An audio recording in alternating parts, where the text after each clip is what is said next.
ሰላም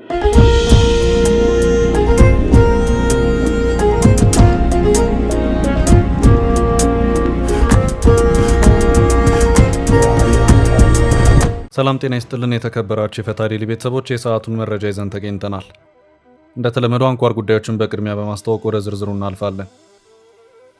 ጀነራሉ እንዘጋጅ ሲሉ ጥብቅ መልእክት ሰደዋል። ጀነራሉ ዝግጅቱ አሁን መሆን አለበት ሲሉ አጽንኦት ሰጥተው ተናግረዋል።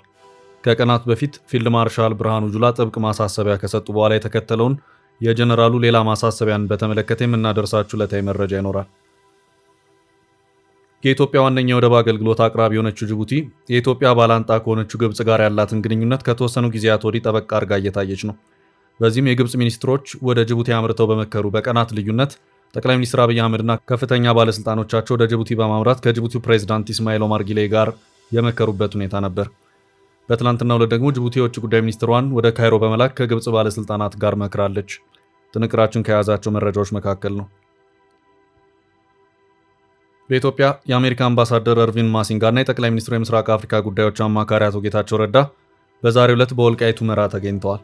የጉዞ ዓላማ ምንድን ነው የሚለው እያነጋገረ ሲሆን የምሽቱ ጥንቅራችን ከያዛቸው መረጃዎች መካከል ነው። በትግራይ አዲስ ጥምረት ተመስርቷል። ጥምረቱ የቀድሞ የክልሉ ፕሬዝዳንት አቶ ጌታቸው ረዳን ጨምሮ ከፍተኛ አመራሮችን የያዘ ነው። ዝርዝሩን ከጥንቅራችን ይሰሙታል። የደምቢ ዶሎ ዩኒቨርሲቲ ፕሬዝዳንት የነበሩትና አሁን የጠቅላይ ሚኒስትር አብይ አህመድ አማካሪ የሆኑት ዶክተር ለታ ተስፋዬ ከዚህ ዓለም መለየታቸው ተሰማ። ዶክተሩ በአሜሪካ ባረፉበት ሆቴል ውስጥ ሞተው መገኘታቸውን የታወቀው። ጉዳዩን የተመለከተ አጠር ያለ ዘገባ አለን። የኤርትራው ፕሬዝዳንት ኢሳያስ አፈወርቂ በሀገራቸው የቴሌቪዥን ጣቢያ በተላለፈ የሰሞኑ ንግግራቸው የኢትዮጵያ መንግስት በሀገር ውስጥ ከሚያደርገው ጦርነት ባሻገር በኤርትራም የጦርነት ዝግጅቶች እየተደረገበት ነው ሲሉ ባሰሙት ጠንካራ ክስ ላይ ምላሽ ተሰጥቷቸዋል። ጥንቅራችን መረጃውን ያደርሳል። ከሰሞኑ የትራምፕ አስተዳደር ግሪንላንድን የተመለከተ አቋም የአውሮፓና ኔቶ አባል ሀገራትን ስጋት ውስጥ ጥሏል። ትራምፕ ግሪንላንድን የመጠቅለል ህልም በወታደራዊ ኃይል ይደረግ ይሆናል የሚለው ስጋቱ ታዲያ የአውሮፓ ሀገራት ወደ ግሪንላንድ ወታደሮችን እንዲልኩ እያደረገ ነው። ዴንማርክ፣ ፈረንሳይና ጀርመን ወታደሮችን ወደ ደሴቷ መላክ ጀምረዋል። መረጃው ዝርዝር አሉ። እስከ ፍጻሜ አብራችሁን ቆዩ። የምንለቃቸው ዕለታዊ ትኩስ ዜናዎች እንዲደርሷችሁ ላይክ፣ ሼር፣ ሰብስክራይብ ማድረግ እንዳትረሱ።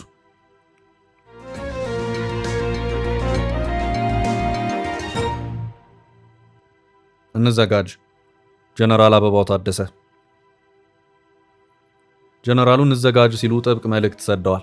ጀነራሉ ዝግጅቱ አሁን መሆን አለበት ሲሉ አጽንኦት ሰጥተው ተናግረዋል። ይህን ማሳሰቢያ የሰጡት የጦር ኃይሎች ምክትል ጠቅላይ ኤታማዦር ሹም ጀነራል አበባው ታደሰ በዛሬው ዕለት በአንድ ስብሰባ ላይ ተገኝተው ባስተላለፉት መልእክታቸው ነው። ጀነራሉ በመገናኛና ኢንፎርሜሽን ሲስተም ዋና መምሪያ የውይይት መድረክ ላይ ባስተላለፉት መልእክታቸው አሁን ላይ ያለው ጦርነት በቴክኖሎጂና በሳይበር የታጀበ በመሆኑ የመገናኛና ኢንፎርሜሽን ሲስተም ዋና መምሪያ ከወዲሁ ራሱን ማዘጋጀትና በሙያም መብቃት የሁል ጊዜ ተግባሩ አድርጎ መንቀሳቀስ ይገባዋል በማለት አሳስበዋል። ጀነራሉ ቀጥለውም መገናኛና ኢንፎርሜሽን የአንድ ወታደራዊ ስትራቴጂ ዋና የነርቭ ስርዓት ነው። ያለ መገናኛ የትኛውንም የውጊያ ስምሪት ማሰብ ከቶንም ቢሆን አይቻልም በማለት አክለዋል። ከቀናት በፊት ፊልድ ማርሻል ብርሃኑ ጁላ አሁን ላይ ያለው ጦርነት በቴክኖሎጂ የታጀበ መሆኑን በማንሳት መፍጠን አለብን ሲሉ መሰል ይዘት ያለው ማሳሰቢያ መስጠታቸው ይታወሳል። የኢትዮጵያ ጦር ኃይሎች ጠቅላይ ኤታማዦር ሹም ፊልድ ማርሻል ብርሃኑ ጁላ እንዲሁም የብሔራዊ መረጃ ደህንነት ኃላፊ አምባሳደር ሬድዋን ሁሴንን ጨምሮ ሌሎች ከፍተኛ ወታደራዊና ሲቪል አመራሮች በተሳተፉበት ጥብቅ ወታደራዊ ስብሰባ ላይ ነው ፊልድ ማርሻሉ ይህን ማሳሰቢያ የሰጡት። የስብሰባው ትኩረት ጦርነቶችን በዘመናዊ ቴክኖሎጂና በኤሌክትሮኒክስ ዋርፌር እንዴት በአጭር ጊዜ እና በትንሽ ኪሳራ ማጠናቀቅ ይቻላል በሚል ጉዳይ ላይ ትኩረት ማድረጉም ተዘግቧል። ፊልድ ማርሻሉ ጦርነት ኖረም አልኖረም መፍጠን አለብን በማለት ካሳሰቡ በኋላ የጦር ኃይሎች ምክትል ጠቅላይ ኤታማዦር ሹም ጀነራል አበባው ታደሰ በጉዳዩ ላይ ዳግም አጽንኦት ሰጥተውበታል።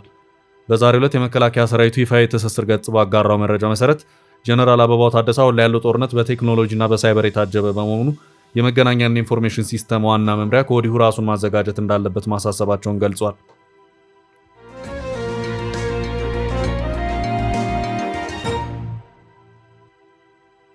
በቀጣይ ርዕስ የጅቡቲ የካይሮ ምክር። ሰሞኑን ከኢትዮጵያ ጋር የመከረችው ጅቡቲ በትላንትናው ዕለት የውጭ ጉዳይ ሚኒስትሯን ወደ ግብጽ በመላክ በሌላ አቅጣጫ ምክክር አድርጋለች። አህራም ኦንላይንን ጨምሮ የግብጽ ሚዲያዎች ባሰራጯቸው ዘገባዎች የጅቡቲ የውጭ ጉዳይ ሚኒስትር አብዱል ቃድር ሁሴን ኦማር በትላንትናው ዕለት ወደ ካይሮ በማምራት ከግብጽ የውጭ ጉዳይ ሚኒስትር ባድር አብድላቲ ጋር መክረዋል። ግብጽ ከተወሰኑ ዓመታት ወደ ኢትዮጵያ የባህር በር መውጫና መግቢያ የሆነችውን ጅቡቲ ጠበቅ እያደረገች ስትሆን ከዚሁ ጋር በተያያዘም በዋነኝነት ኢትዮጵያ በምትጠቀምበት የጅቡቲው የዶራሌህ ወደብ ላይ የራሴን ኢንቨስትመንት ላከናውን በማለት ስምምነት ላይ ደርሻለሁ በሚልም መረጃዎችን ስታስነግር ከርማለች። የተባበሩት አረብ ኤምሬቱ ዘ ናሽናል ከሳምንታት በፊት ባሰራጨው አንድ መረጃው ግብጽ በኤርትራ የአሰብ ወደብና በጅቡቲው የዶራሌህ ወደብ የራሷን ኢንቨስትመንቶች ለማከናወን ከሀገራቱ ጋር ስምምነት ላይ ደረሰች መሆኑን አመልክቶ ነበር። ዋቢ ያደረገውም የካይሮ ባለስልጣናትን ነው። በዚህ መሃልም የግብጽ ባለስልጣናት ወደ ጅቡቲ አምርተው ከሀገሪቱ ባለስልጣናት ጋር የመከሩበት ሁኔታም ታይቷል። ከነዚህ ሁሉ ሂደቶች በኋላ ጠቅላይ ሚኒስትር አብይ አህመድና ከፍተኛ ባለስልጣኖቻቸው ወደ ጅቡቲ አምርተው መክረዋል። በወቅቱም ከጉዞው ጋር በተያያዘ ጠቅላይ ሚኒስትር አብይ አህመድ በማህበራዊ ትስስር ገጾቻቸው ላይ ባስተላለፉት መልእክት ዛሬ ጠዋት ጅቡቲ ሲደርስ ክቡር ፕሬዝዳንት ኢስማኤል ኦማር ጊሌህ አቀባበል አድርገውልኛል። ውይይታችን በጂኦፖለቲካል ጉዳዮች፣ በቀጠናዊ ሰላምና ጸጥታ ብሎም የሁለትዮሽ ትብብራችንን በተለይም በንግድ ሎጂስቲክስና የልማት ስራዎች በምናጠናክርበት ሁኔታ ላይ ያተኮረ ነበር። ይህም ለሰላምና መረጋጋት፣ የኢኮኖሚ ትስስር እና የጋራ ብልጽግና ያለን የወል ጽኑ አቋም የሚያመለክት ነው ሲሉም ነበር ያስታወቁት። በዛሬው ዕለት የወጣው መረጃ ያመለከተው የጅቡቲው የውጭ ጉዳይ ሚኒስትር አብዱልቃድር ሁሴን ኦማር ካይሮ ገብተው መክረዋል። ግብጽ የኢትዮጵያ ጎረቤት የሆኑትን ጅቡቲን፣ ኤርትራን፣ ሱዳንንና ሶማሊያን ጠበቅ አድርጋ ይዛለች። ሁለቱ ሚኒስትሮች በጋራ ሀገራዊ ጉዳዮቻችን ላይ መክረናል፣ እስራኤል ለሶማሊላንድ በሰጠችው ዕውቅና ዙሪያም ጭምር በመምከር ውድቅ አድርገነዋል ሲሉ አስታውቀዋል። ግብጽ በአፍሪካው ቀንድ በተለይም በኢትዮጵያ ጎረቤት ሀገራት ዙሪያ እያደረገቻቸው ያሉት እንቅስቃሴዎች ኢትዮጵያን ታሳቢ ያደረገው ነው ይታያሉ። የግብጽ ባለስልጣናት ጥያቄ ያለን በሚሉበት በአባይ ጉዳይ ላይ ወንዙና የውሃ ምንጭ ከሆነችው ኢትዮጵያ ጋር በቀጥታ ከመነጋገር ይልቅ በኢትዮጵያ ዙሪያ መዞርን መርጠው ታይተዋል።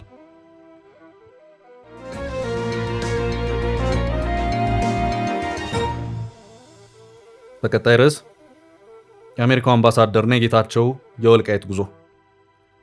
በኢትዮጵያ አሜሪካ አምባሳደር እርቪን ማሲንጋና የጠቅላይ ሚኒስትሩ የምስራቅ አፍሪካ ጉዳዮች አማካሪ አቶ ጌታቸው ረዳ በዛሬው ዕለት በወልቃይት ሁመራ ተገኝተዋል። አምባሳደሩ በሁመራ አውሮፕላን ማረፊያ ሲደርሱ አካባቢውን በዋና አስተዳዳሪነት እያስተዳደሩ ያሉት አቶ አሸተ ደምለው አቀባበል ሲያደርጉላቸው ታይተዋል። የአምባሳደር እርቪን ማሲንጋ የወልቃይት ጉዞ ዓላማ ምንድን ነው? ብዙም የተብራሩ መረጃዎች የወጡበት ሁኔታ አልታየም። የአማራ ማስ ሚዲያ ኮርፖሬሽን ባሰራጨው መረጃ በኢትዮጵያ አሜሪካ አምባሳደር እርቪን ማሲንጋ በአማራ ክልል ወልቃይት ጠገዴ ሰቲት ሁመራ ዞን ሁመራ ከተማ ገብተዋል።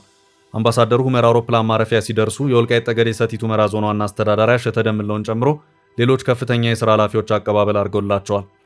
አምባሳደሩ በሁመራ በሚኖራቸው ቆይታ ከሁመራ ከተማ ነዋሪዎች ጋር እንደሚወያዩ ተገልጿል። ከወልቃይት ጠገዴ ሰቲት ሁመራ ዞን ኮሚኒኬሽን የተገኘው መረጃ እንደሚያመላክተው የጤና ተቋማትን አገልግሎት አሰጣጥ ይጎበኛሉም ተብሏል ሲል አስታውቋል።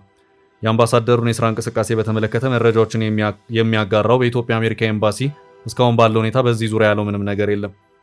አማራ ኮሚኒኬሽንስ አምባሳደሩ የዞኑን አስተዳደር ለማወያየትና የጤና ተቋማትን አገልግሎት አሰጣጥ ለመጎብኘት መግባታቸው ተገልጿል ሲል አስታውቋል። ለሰብአዊ ድጋፍ በሚንቀሳቀሱት በአካባቢው የኢንተርናሽናል ሜዲካል ኮር አይኤምሲ እና ኖርዌጂያን ሬፊውጂ ካውንስል ኤንአርሲ የተባሉ ዓለም አቀፍ ግብረሰናይ ድርጅቶች ስራ ከጀመሩበት ጊዜ አንስቶ በሚያደርጓቸው ስብሰባዎች፣ ስልጠናዎችና ልዩ ልዩ ተግባራት የሀገራችን ሕጎችና መንግስታችን የፈረመውን የፕሪቶሪያ ስምምነት የሚቃረኑ ድርጊቶችን ሲፈጽሙ ቆይተዋል በማለት ከሰሞኑ በኮሎኔል ደመቀ ዘውዴ የሚመራው የወልቃይት ጠገዴ አስተዳደር ክሱን ያሰማ መሆኑ የሚታወስ ነው። ይኸው መግለጫ እነዚህ ተቋማት በማህበረሰቡ ዘንድ ቅሬታን የሚፈጥሩና ማህበረሰቡ ሌሎች ህጋዊ ድርጅቶችን ጭምር በጥርጣሬ እንዲመለከታቸው የሚያደርጉ ህገወጥ ድርጊቶችን ሲፈጽሙ መቆየታቸውን አስታውሶ የዞኑ መንግስትና መላው ህብረተሰብ እነዚህ ድርጅቶች ከህገወጥ ተግባራቸው እንዲታቀቡ የፌዴራል መንግስት ከትግራይ ኃይሎች ጋር የፈረመው የፕሪቶሪያ ስምምነትን እንዲያከብሩ በተደጋጋሚ ማሳሰቢያ ሲሰጣቸው እንደቆየም አስታውቆ አካባቢውን የትግራይ ክልል አካል በማለት ይጠሩታል በማለትም ድርጅቶቹ ዞኑን ለቀው እንዲወጡ ያሳሰበበት ሁኔታ ታይቷል። ምናልባትም የአምባሳደር ማሲንጋ የወልቃይት ጉዞ አንደኛው ጉዳይ ከዚሁ ጋር የተያዘ ሊሆንም ይችላል ሲሉ አስተያየቶች እየተሰጡበት ይገኛል።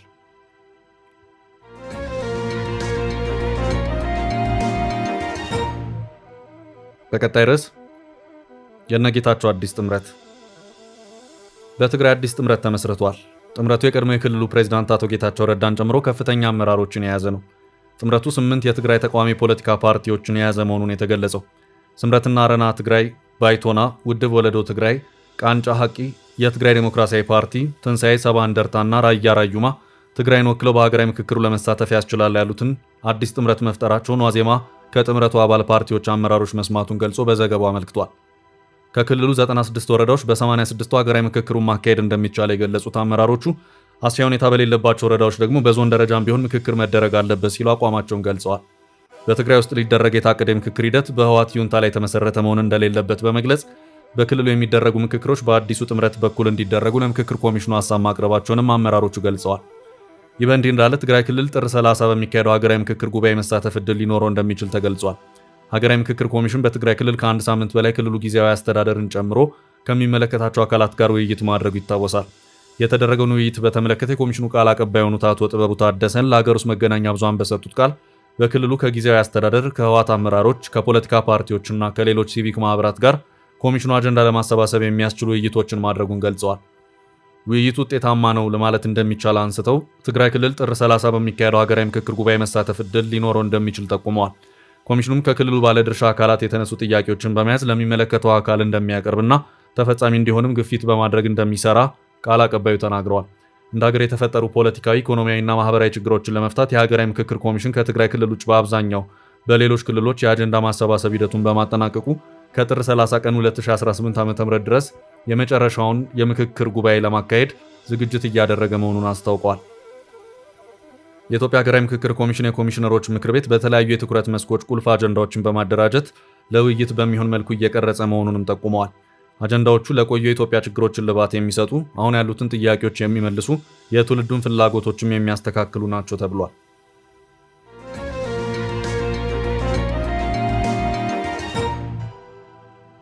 ወደ ቀጣይ ርዕሳችን አለፍን። በአሜሪካ ሆቴል ውስጥ ሞተው የተገኙት የጠቅላዩ አማካሪ የደምቢ ዶሎ ዩኒቨርሲቲ ፕሬዝዳንት የነበሩትና አሁን የጠቅላይ ሚኒስትር አብይ አህመድ አማካሪ የሆኑት ዶክተር ለታ ተስፋዬ ከዚህ ዓለም መለየታቸው ተሰማ። ዶክተር ለታ ባሳለፍነው ቅዳሜ ጠዋት ከአዲስ አበባ ወደ ዋሽንግተን ዲሲ ከመንግስት ልዑካን ቡድን ጋር ተጉዞ የነበረ ሲሆን አሜሪካ ከገቡ በኋላ ባረፉበት ቨርጂኒያ ሂልተን ሆቴል ውስጥ ሞተው መገኘታቸው ተሰምቷል።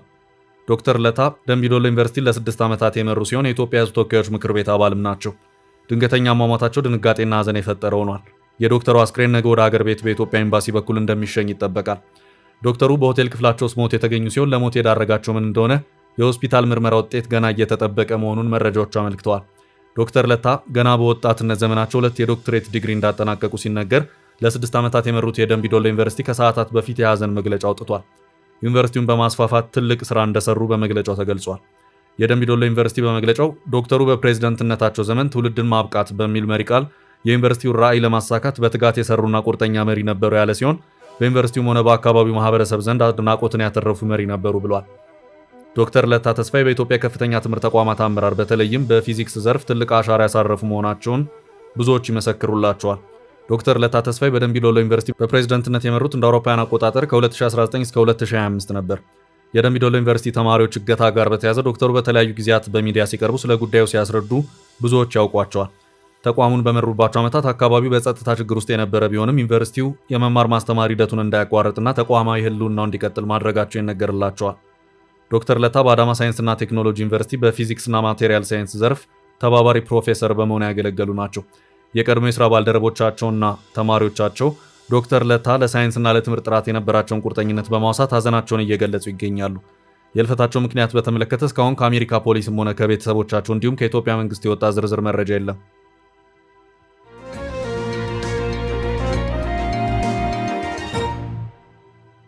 በቀጣይ መረጃ ለኢሳያሱ የጦርነት ክስ ምላሽ ተሰጠ። የኤርትራው ፕሬዝዳንት ኢሳያስ አፈወርቂ በሀገራቸው የቴሌቪዥን ጣቢያ በተላለፈ የሰሞኑ ንግግራቸው የኢትዮጵያ መንግስት በሀገር ውስጥ ከሚያደርገው ጦርነት ባሻገር በኤርትራም የጦርነት ዝግጅቶች እየተደረገባት ነው ሲሉ ባሰሙት ጠንካራ ክስ ላይ ምላሽ ተሰጥቷቸዋል።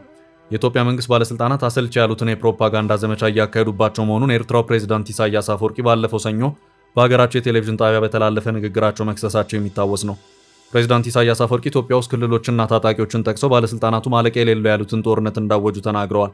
ለጦርነት ምንም ፍላጎት የለንም፣ ግን ሀገራችንን እንዴት መከላከል እንደምንችል እናውቃለን ሲሉም መሰል የጦርነት አዋጅ እንደታወጀባቸው አብራርተዋል። የቀይ ባህር አፋር ድርጅት አመራር አባል አቶ ያሲን አብደላ በጉዳዩ ላይ ለዶቼ ቬለ በሰጡት ቃል የኤርትራው ፕሬዝዳንት ኢሳያስን ንግግር አጣጥለውታል። የተቋሚው የቀይ ባህር አፋር ድርጅት አመራር ሀገራቸው ኤርትራን ህገ መንግስትም የኢኮኖሚ ብሎም ዲፕሎማሲያዊ ፖሊሲ የሌላት ይልቁንም ለ30 ዓመታት በግርግር የምትራመድ ሲሉ ገልጸዋታል። የኢሳያስ አፈወርቂን መንግስት በማንኛውም አማራጭ መወገድ አለበት የሚሉት የቀይ ባህር አፋር ድርጅት አመራር አባል አቶ ያሲን አብደላ ይህ የፕሬዝዳንት ወቀሳ ባለፉት ዓመታት የነበረና ተመሳሳይ ነገር ነው ሲሉ አመልክተዋል። የቀይ ባህር አፋር ህዝብ በኤርትራ መንግስት ጫና አደጋ ውስጥ ወድቋል የሚሉት አቶ ያሲን የኤርትራ መንግስት ላይ ጦርነት ያወጀ መንግስት እስካሁን አልሰማንም ሲሉ የውስጥ ጉዳይን የማይዳስስ ያሉትን የፕሬዝዳንቱን መግለጫ አጣጥለውታል። የኢሳያስ አስተዳደር ተቋሚ የቀይ ባህር አፋር አመራር እንደሚሉት ቀጠናው ሰላም ከሚሆንባቸው አብይ ጉዳዮች አንዱ የኢሳያስ አፈወርቂ መንግስት መወገድ ነው። ይህ በእንዲህ እንዳለ የኤርትራ መንግስትና ህወሓት ጽምዶ ብለው በጠሩት ህብረት በኢትዮጵያ ላይ ጦርነት ለመክፈት በዝግጅት ላይ ናቸው ሲል የኢትዮጵያ ውጭ ጉዳይ ሚኒስቴር ከወራት በፊት ለተባበሩት መንግስታት ዋና ጸሐፊ በጻፈው ደብዳቤ ላይ ስጋቱን ገልጾ ነበር። በሰሞነኛው ኢሳያስ ክስ ላይ እስካሁን ከኢትዮጵያ መንግስት በኩል የተሰጠ ምላሽ የለም። ኢትዮጵያና ኤርትራ ጀምሮት የነበረው መልካም ግንኙነት ሻክሮ አሁን እርስ በእርስ እየተወነጃጀሉ ይገኛሉ።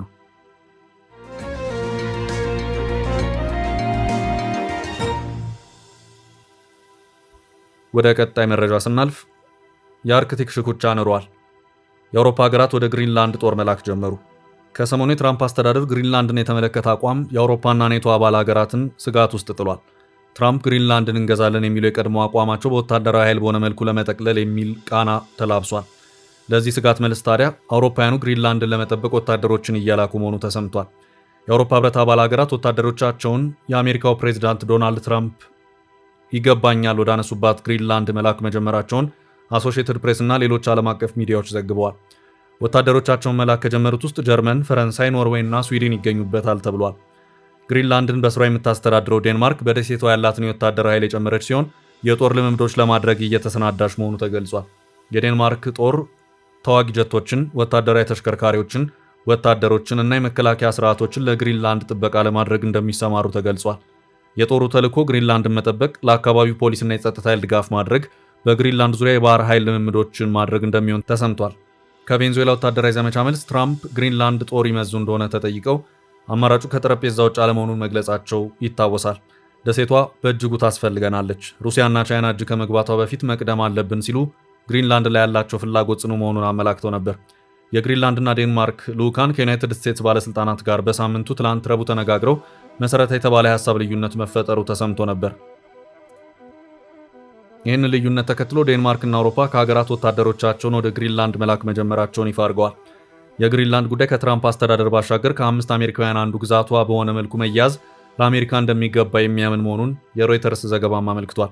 ህዝባዊ ድጋፍም አግኝቷል የተባለው የትራምፕ ግሪንላንድን የመጠቅለል ህልም ለመከላከል የአውሮፓ ሀገራት የወታደራዊ ህብረቱን የኔቶን ጡንቻ ሊጠቀሙ እንደሚችሉ ማስጠንቀቂያዎች እየተሰሙ ነው። ዛሬ ፈረንሳዩ ፕሬዚዳንት ኢማኑኤል ማክሮን የመጀመሪያ ዙር 15 ወታደሮች ግሪንላንድ መግባታቸውን ገልጸው ተጨማሪ ወታደሮች እንደሚልኩ አስታውቀዋል።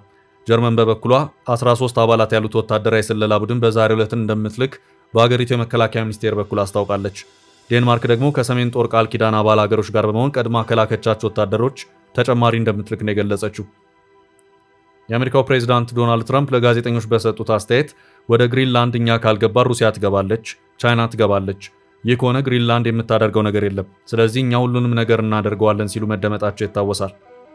የፕሬዚዳንት ዶናልድ ትራምፕ በታላቋ የግሪንላንድ ደሴት ላይ ያሳዩት የመጠቅለል ፍላጎት በሰሜን ቃል ኪዳን ጥምረት ላይ መለያየት እንዳያስከትል ብርቱ ስጋት መደቀኑንም ዘገባዎች አመልክተዋል። ውድ ቤተሰቦቻችን ለዛሬ ያዝንላችሁን ርዕሰ ጉዳዮች እዚህ ላይ ቋጨን። ላይክ፣ ሼር እና ኮሜንት በማድረግ ለቻናላችን ድጋፋችሁን መግለጽ እንዳትዘነጉ እያልን ከሌሎች መረጃዎች ጋር ደግመን እስክንገናኝ ቸር ያሰማን ስንል ተሰናበትን።